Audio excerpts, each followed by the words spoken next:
మరి నీ పెళ్ళప్పుడు తాత అంటే ఇష్టం ఉండేనా నీకు? ఇష్టం ఉండేనా అంటే పెద్దోళ్ళు చెప్పినట్టు ఒప్పుకున్నాం. అప్పుడు గిట్లకి ఇష్టాలు అది ఇది లేవు. అప్పుడు ఫోన్లు ఉండేనా, ఏముండేనే, మంచిగా ఉన్నది చేసుకో అని అంటే మా తాత మా నాన్న ఏం కాదు, మంచిగా వ్యవసాయం ఉన్నది, ఇల్లు ఉన్నది, పొలం ఉన్నది. అప్పుడు అన్నీ ఉండే. 15 ఎకరాల గుడ్డం ఉండే.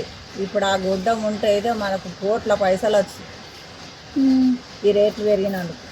ఇప్పుడు అమ్ముకుంటే ఇప్పుడంటే ఇంకా ఇప్పుడు తక్కువ రేట్ అయినాయి, కానీ గప్పట్ల ఏడాది 2 ఏళ్ళ కింద కోట్లు వస్తుండే. 15 ఎకరాలు అంటే సిద్దిపేట రోడ్డు నుంచి ఇటు చెరువు దగ్గర దాకా ఉండే. అన్నీ అమ్మేసింది. ఇంకా బావి తోడిచ్చింది. ఆ మధ్యలో వ్యవసాయం పెట్టి ఆయనకి ఇంత కాయగూర చెట్లు పెడదామని బావి తోడిచ్చింది. ఆ బావితో 5-6 వేలు అయినాయి. అలా పాము కనబడ్డది, నాగుంబాము. ఇక నాగుంబాము కనబడే వరకు ఆయనకి బంద్ పెట్టింది. అబ్బో మరి ఇక పాము కనబడుతుంది, మంచిదో చెడ్డదో మరి ఏమవుతుందో ఏమో అని ఆయనతో బంద్ పెట్టింది. ఇక ఆ బావి అటే పోయింది, ఇది అటే పోయింది. ఏదో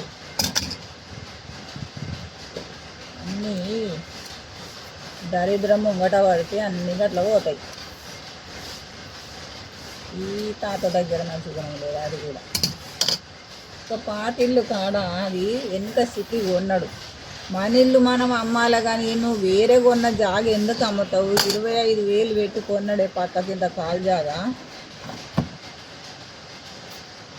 అది 25 వేలకు మరి వేరే ఇంకా మన ఇల్లు అమ్మినాక వేరే ఎవరైనా మాకుంటారు అని అంటే అలా జాగలు ఎందుకు కొంటారా? ఇక అయిపోయి ఈయన పిచ్చితనం ఇట్లున్నది. ఎవ్వనికి చెప్పిన ఇంత వెనక జాగ ఉండనే ఉండే, మళ్ళీ ఈ పక్క జాగ ఎవరన్నా నల్లకే కలుపుతారా?